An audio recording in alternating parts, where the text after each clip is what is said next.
السلام علیکم ورحمۃ اللہ وبرکاتہ۔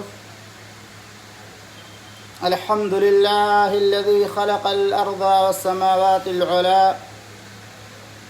والصلاة والسلام علی خیر خلقہ محمد المصطفى وعلى آلہ واصحابہ وعلى من والاه اما بعد، فقد قال الله تبارك وتعالى في كتابه المجيد والفرقان الحميد: أعوذ بالله من الشيطان الرجيم، بسم الله الرحمن الرحيم. الله لا إله إلا هو الحي القيوم لا تأخذه سنة ولا نوم له ما في السماوات وما في الأرض. رب اشرح لي صدري ويسر لي امري واحلل عقدة من لساني يفقهوا قولي رب زدني علما. سبحانك لا علم لنا الا ما علمتنا انك انت العليم الحكيم. اللهم آت نفسي تقواها وزكها انت خير من زكاها انت وليها ومولاها. آمین. معزز و محترم ناظرین و سامعین، دینی اور اسلامی بھائیوں، ہم اور آپ مسلسل 4 نشستوں سے آیت الکرسی کی اہمیت و فضیلت اور اس کی تفسیر و تشریح کا علم حاصل کر رہے ہیں۔ اللہ تعالی خلوص نیت کے ساتھ، اخلاص نیت کے ساتھ اپنی توحید کی پہچان ہم کو عطا فرما اور اسی توحید کے مطابق زندگی گزارنے کی توفیق عطا فرما اور اسی توحید کو پوری دنیا میں عام کرنے کی توفیق عطا فرما اور اسی توحید پر ہم سب کو موت نصیب فرما۔ آیت الکرسی میں 10 جملے ہیں، جن میں پہلا جملہ دعویٰ ہے، اللہ لا الہ الا ہو، کہ اللہ کے علاوہ کوئی بھی معبود حقیقی نہیں ہے اور اللہ کے علاوہ کائنات کے اندر کوئی بھی عبادت کا مستحق ہو ہی نہیں سکتا، چاہے وہ انسانوں میں سے ہو، چاہے وہ جناتوں میں سے ہو، چاہے وہ فرشتوں میں سے ہو، چاہے پیغمبروں میں سے ہو۔ کوئی ذات کتنی عرفہ و بلند کیوں نہ ہو، اللہ کے علاوہ سب مخلوق ہیں، سب اللہ کے پیدا کیے ہوئے ہیں۔ اس لیے اللہ تعالی کی عبادت میں کسی کو شریک و ساجی ٹھہرانا جائز نہیں ہے۔ اور ایسے لوگ جو اللہ تعالی کے ساتھ دوسروں کو ساجی اور شریک ٹھہراتے ہیں، عبادت میں، بندگی میں، دعا میں، رکوع میں، سجود میں، فریاد رسی میں، مشکل کشائی میں، حاجت روائی میں، ایسے لوگ مشرک ہیں۔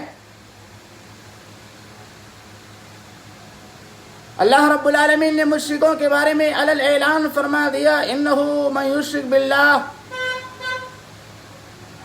جو کوئی بھی اللہ کے ساتھ شرک کرے گا انہ من یشرک باللہ فقد حرم اللہ علیہ الجنہ، اللہ تعالیٰ نے اس کے اوپر جنت کو حرام قرار دیا۔ شرک اکبر کا ارتکاب کرنے والا اگر شرک اکبر کا ارتکاب کرتے ہوئے مر جائے تو کائنات کی پوری طاقتیں ایک طرف جمع ہو جائیں، اس کو اللہ کی جہنم سے نہیں بچا سکتی ہے۔ اس لیے توحید کو سمجھنا اور توحید کو سمجھنے کے لیے آیت الکرسی کو سمجھنا بے حد ضروری ہے۔ آج کے درس میں انشاءاللہ ہم القیوم کی تفسیر معلوم کریں گے، لا تاخذہ سنۃ ولا نوم کی تفسیر معلوم کریں گے۔ ہم اللہ سے مدد چاہتے ہیں، ہم اللہ سے توفیق چاہتے ہیں، ہم اللہ کی رحمتوں کے طلبگار ہیں۔ القیوم اللہ رب العالمین پوری کائنات کی عبادت کا، پوری کائنات کے لیے معبود حقیقی ہے، تمام عبادتوں کا صرف اور صرف وہی مستحق ہے، اس لیے کہ ہمیشہ سے زندہ ہے، ہمیشہ سے زندہ رہنے والا اور ہمیشہ قائم رہنے والی ذات ہے، اور وہ اپنے بلبوتے پر قائم ہے، اپنے قیام میں کسی کا محتاج نہیں، بلکہ سب کو تھامنے والا، سب کو قیام بخشنے والا ہے۔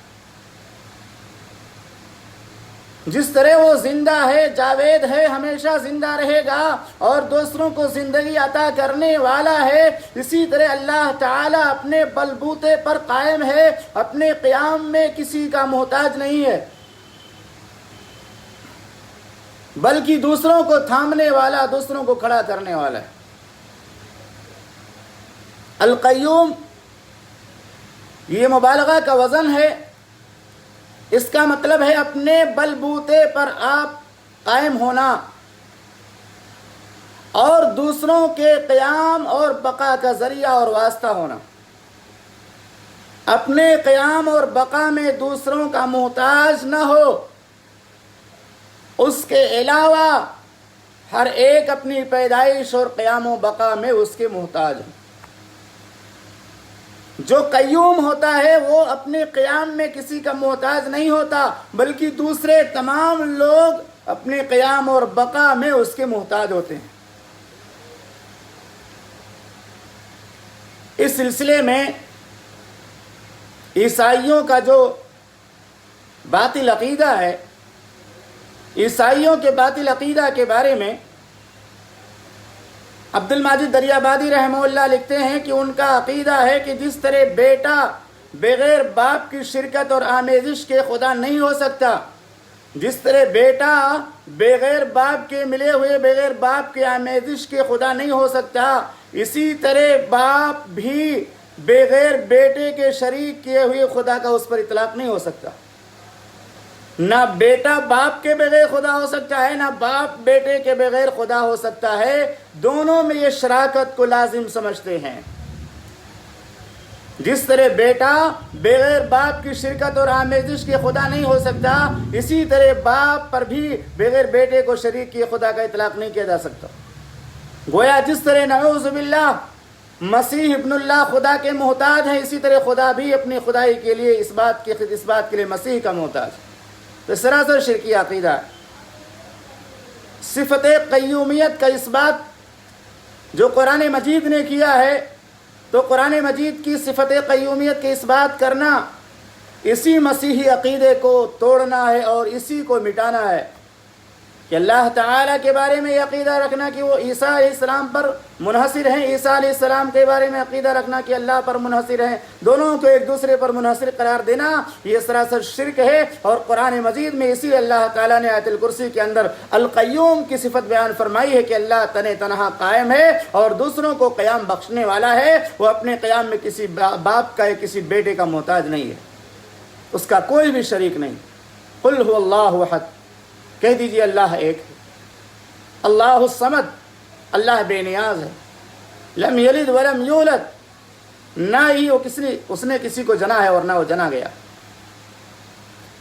اکیلے اللہ تعالی نے سب کو تھام رکھا ہے، سب اس کے محتاج ہے، وہ کسی کا محتاج نہیں ہے۔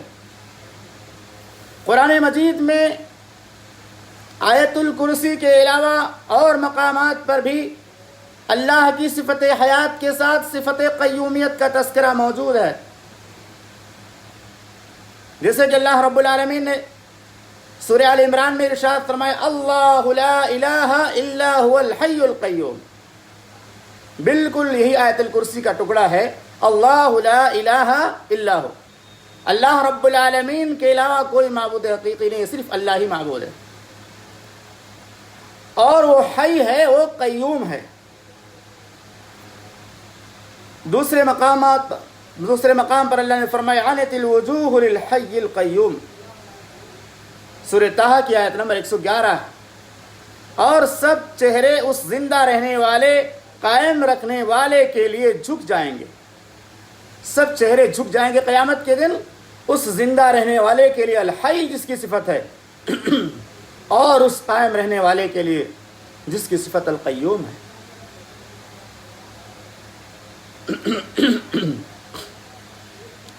اتنی لمبی چوڑی کائنات اور اس میں بسنے والی اور زندگی گزارنے والی تمام مخلوقات کو قائم رکھنے والا اور تھامنے والا صرف اور صرف اللہ رب العالمین ہے، جو القیوم ہے۔ ارشاد ربانی ہے، الم تر ان اللہ سخر لکم ما فی الارض والفلک تجری فی البحر بامرہ ویمسک السماء ان تقع علی الارض الا باذنہ۔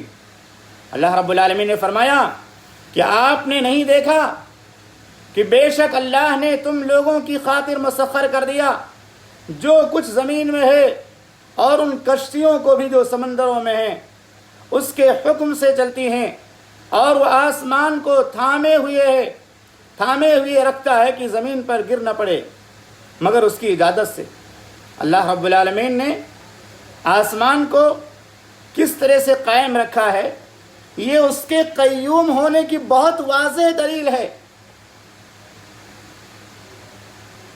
دنیا میں کسی چیز کو روکنے کے لیے، کسی چیز کو ٹکانے کے لیے کسی ستون کی ضرورت پڑتی ہے، کسی چھت کو قائم رکھنے کے لیے کسی کھمبے کی ضرورت پڑتی ہے، لیکن اللہ تعالیٰ کے اندر یہ صفت اتنے مکمل درجے کے حد کے ساتھ موجود ہے، اتنی واضح طور سے اللہ کی صفت اس کی کائنات کے ذریعہ، مخلوقات کے ذریعہ بھی واضح ہے کہ آسمان کو بھی اللہ نے قائم کر دیا ہے، لیکن اس کے نیچے کوئی ستون نہیں ہے، آسمان کے نیچے کوئی کھمبا نہیں ہے، اس کو قائم رکھنے والی ذات صرف اللہ رب العالمین کی ذات ہے۔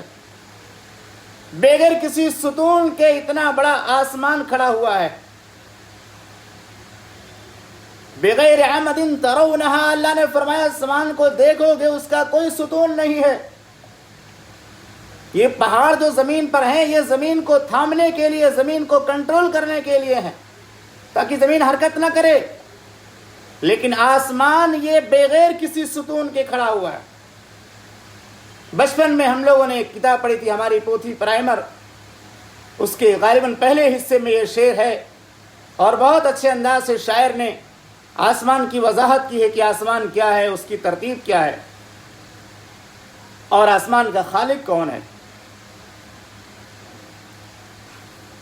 ایک محل ہے ہم نے دیکھا اس میں کھمبا اور نہ پایا، ایک محل ہے ہم نے دیکھا اس میں کھمبا اور نہ پایا، اس میں کیواڑ اور نہ کھڑکی اس کے اوپر چمکے موتی، ایک محل ہے ہم نے دیکھا اس میں کھمبا اور نہ پایا، اس میں کیواڑ اور نہ کھڑکی اس کے اوپر چمکے موتی، اس میں رہتا ایسا راجا پرجا جس کی ساری دنیا، اس میں رہتا ایسا راجا پرجا جس کی ساری دنیا، کہاں محل ہے کون ہے راجا، کہاں محل ہے کون ہے راجا جو بتلائے کھائے کھا جا۔ میرے بھائیو، شاعر نے اس شعر کے اندر اسی آسمان کی وضاحت کی ہے کہ آسمان بغیر ستون کے کھڑا ہوا ہے، بظاہر اس میں کوئی کھمبا نظر نہیں آتا، کوئی پایا نظر نہیں آتا، کوئی کھڑکی نظر نہیں آتی، کوئی دروازہ نظر نہیں آتا، لیکن اس آسمان میں رہنے والی ایک ذات ایسی ذات ہے جو کائنات کی تمام چیزیں اس کی ملکیت اور اللہ رب العالمین کی ذات۔ اسی طرح سے سورہ فاطر میں اللہ رب العالمین نے ارشاد فرمایا، ان اللہ یمسک السماوات والارض ان تزولا ولئن زالتا ان امسکہما من احد من بعدہ، بے شک اللہ ہی آسمانوں اور زمین کو تھامے ہوئے رکھتا ہے، اللہ ہی آسمان و زمین کو تھامے ہوئے رکھتا ہے اس سے کہ وہ اپنی جگہ سے ہٹیں، اور یقیناً اگر وہ ہٹ جائیں تو اس کے بعد کوئی ان دونوں کو نہیں تھامے گا۔ اللہ تعالیٰ کے علاوہ آسمان کو تھامنے والا کوئی نہیں ہے۔ اللہ اگر اس کو چھوڑ دے تو کائنات کے لوگ مل کر آسمان کو تھام نہیں سکتے۔ اسی طرح سے اللہ کے خوبصورت مخلوق پرندے ہیں، پرندوں کو دیکھو کس طرح سے وہ فضا میں اڑتے ہیں اور اپنے پیروں کو ایسے پھیلا کر کے آسمان اور زمین کے درمیان ٹھہرے رہتے ہیں۔ ان پرندوں کو بھی تھامنے والی ذات اللہ کے سوا کوئی نہیں ہو سکتی۔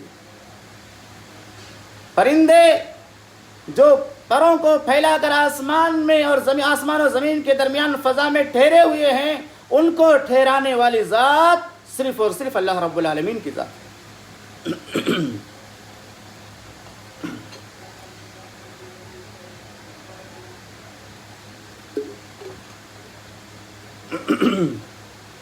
جیسا کہ اللہ رب العالمین نے سورہ ملک میں ارشاد فرمایا، اولم يروا الى الطير فوقهم صافات ويقبضن ما يمسكهن الا الرحمن انه بكل شيء بصير۔ اور کیا انہوں نے اپنے اوپر پرندوں کو اس حال میں نہیں دیکھا کہ وہ اپنے پروں کو پھیلائے ہوئے ہیں اور کبھی سمیٹ لیتے ہیں، ایسے پروں کو پھیلا کر کے اور کبھی سمیٹ لیتے ہیں، کبھی پھیلائے رہتے ہیں کبھی سمیٹ لیتے ہیں۔ ما يمسكهن الا الرحمن، ان کو تھامنے والی ذات صرف اور صرف رحمان کی ذات ہے۔ اللہ کے علاوہ کوئی ان کو تھامنے والا نہیں ہے۔ اسی طرح سے سمندر کے پانی کے اوپر، سمندر کی سطح کے اوپر اگر کوئی آدمی تیرنا نہ جانتا ہو، سمندر میں داخل ہو جائے تو ڈوب جائے گا، لیکن اتنی بڑی بڑی کشتیاں جو سمندر میں پہاڑوں کی طرح ہوتی ہیں، اللہ تعالی ان کو سمندر کی سطح پر روکے رکھتا ہے، اس کے علاوہ روکنے والی ذات کوئی نہیں۔ آسمان کو تھامنے والی ذات صرف اللہ رب العالمین، آسمان و زمین کے درمیان پرندوں کو تھامنے والی ذات صرف اللہ رب العالمین کی ذات، سمندر کے اس پانی کی سطح پر اتنے بڑے بڑے کشتیوں کو اور پانی کے جہازوں کو ٹھہرانے والی ذات جو ڈوبنے سے بچاتی ہے صرف اللہ کی ذات۔ اس سے ہمیں یقین کا عقیدہ ملتا ہے کہ اللہ تعالی اگر کسی کو تھامنا چاہے تو اس کو کوئی گرا نہیں سکتا، اور اگر اللہ کسی کو گرانا چاہے تو اس کو کوئی تھام نہیں سکتا۔ پریشانیوں میں، مصیبتوں میں، آفتوں میں جب کوئی سہارا نہیں ملتا، جب کوئی تھامنے والا نہیں ملتا، جب کوئی ڈھارس بدھانے والا نہیں ملتا، اللہ رب العالمین ہی اپنے مجبور اور محتاج اور بےکس اور بے بس بندوں کی فریادوں کو سنتا ہے اور وہی ان کو سہارا دیتا ہے۔ اَمَّن يُجِيبُ الْمُضْطَرَّ إِذَا دَعَاهُ وَيَكْشِفُ السُّوءَ، اللہ رب العالمین نے فرمایا کون ہے جو دعا کرنے والوں کی دعاؤں کو قبول کرتا ہے؟ پریشان حال لوگوں کی دعاؤں کو قبول کرنے والا کون ہے؟ لوگوں کو تکلیفوں سے بچانے والا کون ہے؟ لوگوں کی تکلیفوں کو دور کرنے والی ذات کون ہے؟ صرف اللہ رب العالمین۔ الہ مع اللہ، کہ اللہ کے سوا کوئی معبود ہے؟ حقیقی معنوں میں اللہ کے سوا کوئی بھی معبود نہیں ہے۔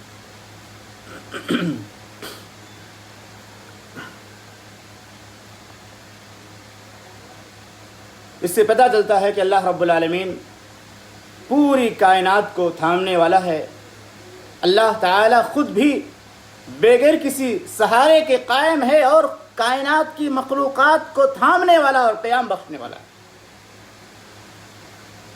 اس لیے اگر کوئی شخص کسی کے بارے میں دعویٰ کرتا ہے کہ وہ معبود ہے، عبادت کے لائق ہے، تو ثابت کرنا ہوگا کہ وہ القیوم کی صفت اس کے اندر پائی جاتی کہ نہیں پائی جاتی۔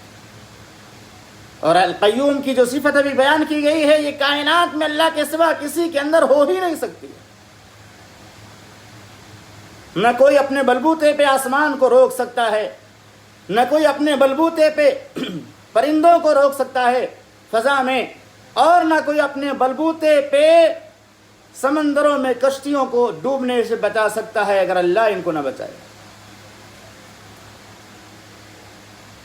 یہ دوسرا جملہ ہوا، اللہ لا الہ الا هو الحی القیوم، اللہ رب العالمین کے علاوہ کوئی بھی عبادت کے لائق نہیں، اس لیے کہ وہ حی ہے اور قیوم ہے۔ اور تیسرا جملہ ہے اللہ حی اور قیوم کیوں ہے؟ اللہ کے علاوہ کوئی ہے اور حی اور قیوم کیوں نہیں ہو سکتا؟ اللہ کے علاوہ کوئی بھی حی اور قیوم ہو ہی نہیں سکتا، کیونکہ اللہ کے علاوہ جتنی بھی چیزیں ہیں سب کو نیند آتی ہے اور سب نیند لیتے ہیں اور نیند کے ذریعہ ان کو طاقت ملتی ہے۔ اللہ ہی کی ذات ہے کہ اس کو اونگ اور نیند نہیں آتی۔ آئیے پہلے نیند کے بارے میں چند باتیں معلوم کرتے ہیں۔ نیند یہ اللہ کی نعمتوں میں سے ایک عظیم نعمت ہے۔ مخلوقات کے لیے اللہ تعالی نے اس کو بنایا ہے۔ کوئی بھی مخلوق نیند کے بغیر زیادہ دنوں تک زندہ نہیں رہ سکتی۔ اسی لیے اللہ رب العالمین نے فرمایا وَجَعَلْنَا نَوْمَكُمْ سُبَاتًا، اور ہم نے تمہاری نیند کو تمہارے لیے باعث راحت و آرام بنایا۔ دن بھر کا کام کاج کرتے کرتے انسان جب انتہائی تھک جاتا ہے اور تھک کر چور چور اس کا بدن ہو جاتا ہے تو اسے راحت و آرام کے لیے اللہ تعالیٰ اس پر نیند طاری کر دیتا ہے، اور جب وہ رات کے وقت سو لیتا ہے تو پھر اس کو اللہ طاقت و قوت دیتا ہے، دوبارہ اس کے اندر چستی پیدا ہو جاتی ہے۔ اگر نیند انسان کو نہ ملے تو انسان ٹوٹ جائے گا، مر جائے گا یا بکھر جائے گا۔ اسی طرح سے نیند ایک طرح سے موت کے بالکل مشابہ ہے۔ جس طرح انسان مرتا ہے تو اس کا ہوش و حواس باقی نہیں رہتا، ایسے کوئی شخص اگر گہری نیند میں ہو تو اس کا بھی ہوش و حواس باقی نہیں رہتا۔ اسی لیے اللہ کے نبی صلی اللہ علیہ وسلم نے بہت ساری احادیث کے اندر اور بہت ساری دعاؤں کے اندر نیند کو موت کے مشابہ قرار دیا یا نیند کو موت کہا ہے۔ مثال کے طور سے جب شام کا وقت ہوتا ہے تو محمد رسول اللہ صلی اللہ علیہ وسلم نے شام کے وقت کی دعا سکھائی، اللہم بک امسینا وبک اصبحنا وبک نحیا وبک نموت الیک المصیر۔ اے اللہ، ہم نے تیری وجہ سے، تیرے ذریعے سے شام کیا، تیرے ذریعے سے صبح کیا، تیرے ذریعے سے زندہ ہوتے ہیں، تیرے ذریعے سے مرتے ہیں۔ تو یہاں زندہ ہوتے اور مرنے کی اور زندہ ہونے کی جو مثال ہے وہ نیند سے دی گئی کہ انسان جب سوتا ہے تو گویا مر جاتا ہے اور جب اٹھتا ہے تو گویا زندہ ہو جاتا ہے۔ اسی طرح محمد الرسول اللہ صلی اللہ علیہ وسلم نے صبح کی جو دعا سکھائی، اللہم بک اصبحنا، اے اللہ ہم تیرے ہی ذریعہ صبح کرتے ہیں اور تیرے ذریعہ شام کرتے ہیں، تیرے ذریعہ زندہ اور زندگی ملتی ہے اور تیرے ذریعہ ہم مر جاتے ہیں، اور تیرے ہی طرف ہم سب کو مرنے کے بعد جمع ہونا ہے۔ سونے سے پہلے کی جو دو دعا سکھائی اللہ کے نبی صلی اللہ علیہ وسلم نے، اس دعا کے اندر بھی موت کو جو ہے نیند کو موت سے تعبیر کیا۔ اللہم بسمک اموت و احیا، اے اللہ ہم تیرے ہی نام سے مرتے اور زندہ ہوتے ہیں۔ جب انسان سو کر اٹھتا ہے، مسلمان سو کر اٹھتا ہے تو دعا سکھائی گئی، الحمدللہ الذی احیانا بعدما اماتنا والیہ النشور۔ ہر طرح کی تعریف اس اللہ کے لیے ہے جس نے مرنے کے بعد زندہ کیا، نہیں سونے کے بعد بیدار کیا، اور اسی کی طرف سب کو مرنے کے بعد جمع ہونا۔ خلاصہ کلام یہ کہ نیند آنا مخلوق کی پہچان، کیونکہ مخلوق کمزور ہے، اور نیند نہ آنا خالق کی پہچان، کیونکہ خالق اللہ رب العالمین ہے اور بہت زیادہ طاقت و قوت والا ہے۔ اللہ کو کوئی کمزوری لاحق نہیں ہوتی، ہر طرح کی کمزوری سے، ہر طرح کی خرابیوں سے پاک ہے۔ سبحان اللہ عما یشرکون۔ اسی لیے اللہ تعالیٰ نے اپنی توحید کی جو دوسری دلیل پیش کی اس میں یہی کہا، اللہ کی ذات وہ ذات ہے، وہ عبادت کے لائق، اس کے علاوہ کوئی عبادت کے لائق نہیں ہو سکتا، اس لیے کہ اس کو نہ اونگ آتی ہے نہ نیند آتی ہے۔ لا تاخذہ سنۃ ولا نوم، اللہ تعالیٰ کو اونگ بھی نہیں آتی اور نیند بھی نہیں آتی۔ پوری کائنات کو جو قائم رکھنے والی ذات ہو اس کو اونگ کیسے آ سکتی ہے؟ اگر اس کو اونگ آ جائے تو پوری کائنات کا نظام درہم برہم ہو جائے گا۔ کسی آدمی کے ہاتھ میں گلاس تھما دیا جائے اور اس میں پانی ہو اور آدمی پر اونگھ طاری ہو تو وہ پانی کا گلاس چھوٹ کر اس کے ہاتھ سے گر جاتا ہے. جب ایک اونگھنے والا اونگھ کی حالت میں گلاس کو تھام نہیں سکتا تو کائنات کے رب کو نیند کیسے آ سکتی ہے؟ وہ پوری کائنات کو تھامنے والا ہے. اللہ رب العالمین مخلوقات پر نیند طاری کرتا ہے مگر خود اسے نیند تو درکنار اونگھ تک نہیں آتی. نیند کے بارے میں اللہ رب العالمین نے ارشاد فرمایا هو الذی جعل لكم الليل لباسا والنوم سباتا وجعل النهار نشورا. وہی اللہ کی ذات ہے جس نے تمہارے لیے رات کو لباس بنایا اور نیند کو آرام کا ذریعہ اور دن کو اٹھ کر کھڑا ہونا بنا دیا. یعنی دن کو قیام اور اٹھنے کا کھڑے ہونے کا وقت بنا دیا. انسان رات میں سوئے اور آرام کرے اور دن میں اٹھ کر کے کھڑے ہو کر اللہ جو ہے فضل کو تلاش کرے، روزی کو تلاش کرے. اسی طرح اللہ رب العالمین نے ارشاد فرمایا سورہ روم کے اندر وَمِنْ آيَاتِهِ مَنَامُكُمْ بِاللَّيْلِ وَالنَّهَارِ، اور اسی کی نشانیوں میں سے ہے دن اور رات کے وقت سونا. اسی طرح اللہ سورہ زمر میں ارشاد فرماتا ہے اللہ يتوفى الأنفس حين موتها والتي لم تمت في منامها فيمسك التي قضى عليها الموت ويرسل الأخرى إلى أجل مسمى إن في ذلك لآيات لقوم يتفكرون. اللہ رب العالمین کی ذات وہ ذات ہے یتوفی الانفس حین موتها، جو موت کے وقت لوگوں کی روحوں کو قبض کر لیتا ہے، اور ان کی بھی روحیں جو لوگ نہیں مرتے ان کی بھی قبض کرتا ہے. نیند کی حالت میں اسے روک لیتا ہے. جس پر اس کی موت کا فیصلہ کر دیا جاتا ہے اس کی روح کو قبض کر لیتا اللہ تعالیٰ نیند کی حالت میں. پھر صبح جب ہوتی ہے تو دادے کا دروازہ نہیں کھلتا، نانا کا دروازہ نہیں کھلتا، چچا جان کا دروازہ نہیں کھلتا. لوگ کہتے ہیں کہ بڑا آدمی دیندار تھا، پرہیزگار تھا، فجر کی نماز پابندی سے پڑھنے والا تھا، اب کیا ہو گیا کہ دادا جان نے دروازہ نہیں کھول رہے، نانا دروازہ نہیں کھول رہے، دادی جان نے دروازہ نہیں کھولا، صبح کے وقت بیدار نہیں ہوئی، عورتوں کو گھر والوں کو نہیں جگایا. دروازہ توڑا جاتا، معلوم پڑتا ہے کہ رات کے وقت جب نیند ان کو آئی تھی اسی نیند میں اللہ نے ان کی زندگی کو ختم کر دیا. نیند کی حالت میں روح پرواز کر گئی، کسی کو پتہ بھی نہیں چلا. تو اللہ رب العالمین نے ارشاد فرمایا کہ جان لو کہ اللہ تعالیٰ لوگوں کی جو ہے روح کو قبض کرتا ہے ان کی موت کے وقت، اور ان کی بھی جو نہیں مری ہیں ان کی نیند میں پھر سے روک لیتا ہے جس پر اس نے موت کا فیصلہ کیا ہے، اور دوسری کو ایک مقررہ وقت کے لیے واپس بھیج دیتا ہے. بلا شبہ اس میں ان لوگوں کے لیے یقیناً نشانیاں ہیں جو غور و فکر کرنے والے. اسی لیے محمد رسول اللہ صلی اللہ علیہ وسلم نے سو کر اٹھنے کے بعد کی دعا جو سکھائی اس میں اللہ کا شکر ادا کیا. الحمدللہ الذی احیانا، ہر طرح کی تعریف اللہ کے لیے جس نے ہم کو زندہ کیا. بعد ما اماتنا، مرنے کے بعد یعنی موت کے بعد، اور موت سے مراد یہاں نیند ہے، نیند کے بعد ہم کو بیدار کیا. تو یہ اللہ کا بہت بڑا احسان ہے. صبح ہوتی ہے، شام ہوتی ہے، عمر یوں ہی تمام ہوتی ہے. ایک رات گزر گئی، زندگی کی ایک رات کم ہو گئی، دن گزر گیا، زندگی کا ایک دن کم ہو گیا. کنٹینیو ہم آگے بڑھ رہے ہیں، موت سے قریب ہوتے جا رہے ہیں، موت سے قریب ہوتے جا رہے ہیں. لیکن کتنے جاہل لوگ ہیں جو ایک سال گزرنے کے بعد برتھ ڈے مناتے ہیں، پیدائش پر خوشی مناتے ہیں، جبکہ وہ ایک سال موت سے اور زیادہ قریب ہو گئے. بہرحال موت اللہ رب العالمین کے علاوہ مخلوقات کو سب کو آنی ہے. اسی طرح نیند اللہ کو نہیں آتی، کائنات کی تمام مخلوقات کو نیند آتی ہے، سوتے ہیں.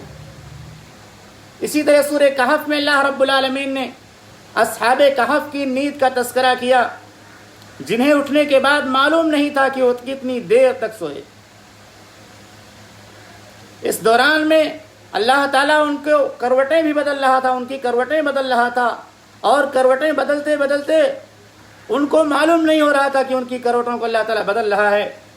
اللہ رب العالمین نے ارشاد فرمایا وَتَحْسَبُهُمْ أَيْقَاظًا وَهُمْ رُقُودٌ ونقلبهم ذات اليمين وذات الشمال وقلبهم باسط ذراعيه بالوصيد لو اطلعت عليهم لوليت منهم فرارا ولملئت منهم رعبا. کیا آپ خیال کر رہے ہیں کہ وہ بیدار ہیں؟ اصحاب کہف کے بارے میں اللہ فرماتا ہے کہ کیا آپ یہ خیال کرتے ہیں کہ وہ بیدار ہیں حالانکہ وہ سوئے ہوئے تھے؟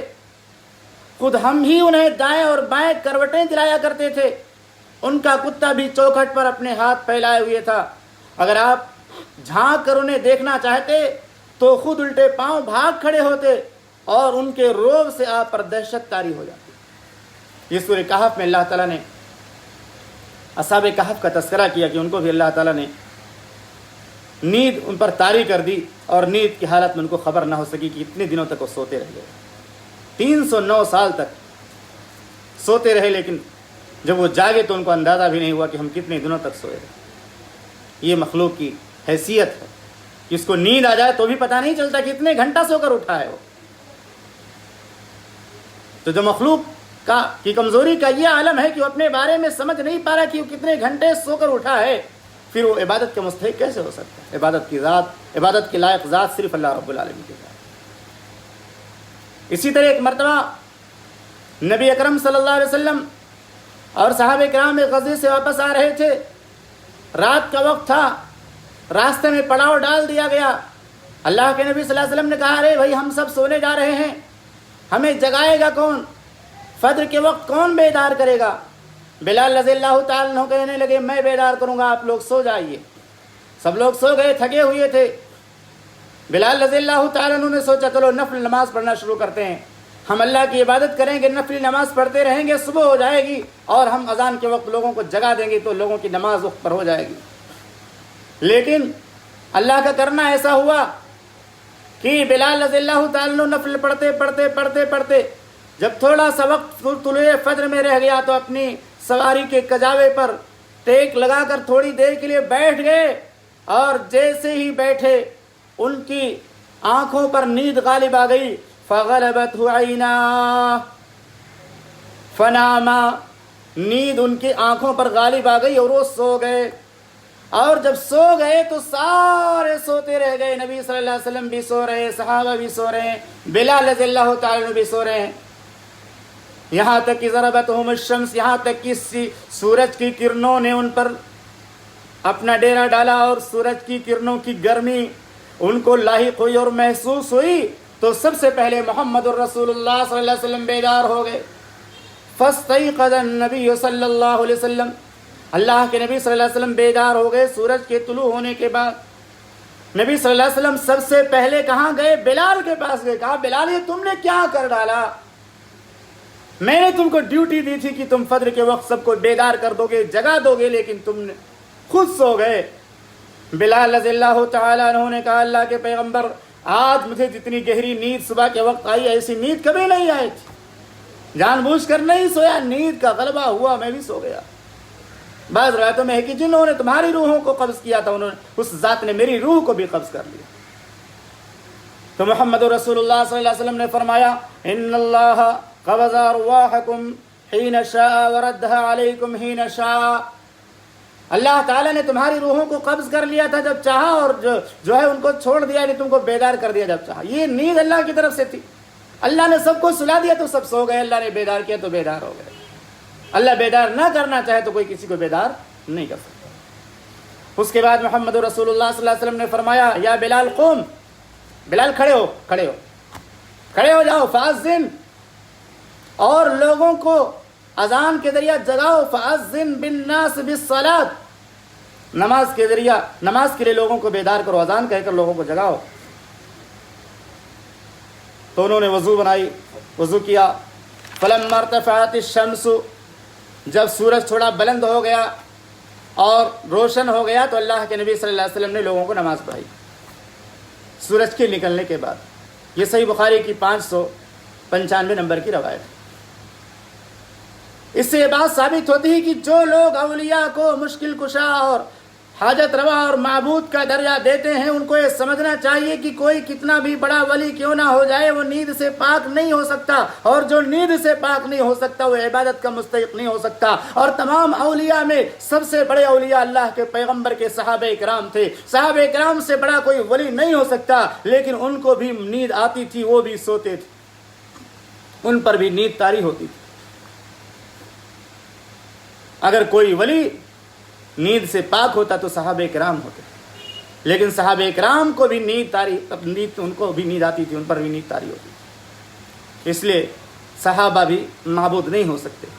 محمد الرسول اللہ صلی اللہ علیہ وسلم کو بھی نیند آتی تھی، اللہ کے نبی صلی اللہ علیہ وسلم بھی معبود نہیں ہو سکتے، کوئی فرشتہ بھی معبود نہیں ہو سکتا۔ معبود عبادت کی مستحق ذات صرف اللہ رب العالمین کی ذات۔ مولانا عبد الماجد دریابادی رحمہ اللہ لکھتے ہیں کہ جاہلی مذہبوں کے دیوتا نیند سے جھوم بھی جاتے ہیں۔ جاہلیت کے جو مذہب تھے ان کے جو دیوتا ہوتے وہ نیند سے جھوم جاتے اور سونے بھی لگتے ہیں، اور اسی غفلت کی حالت میں ان سے طرح طرح کی غلطیاں ہو جاتی۔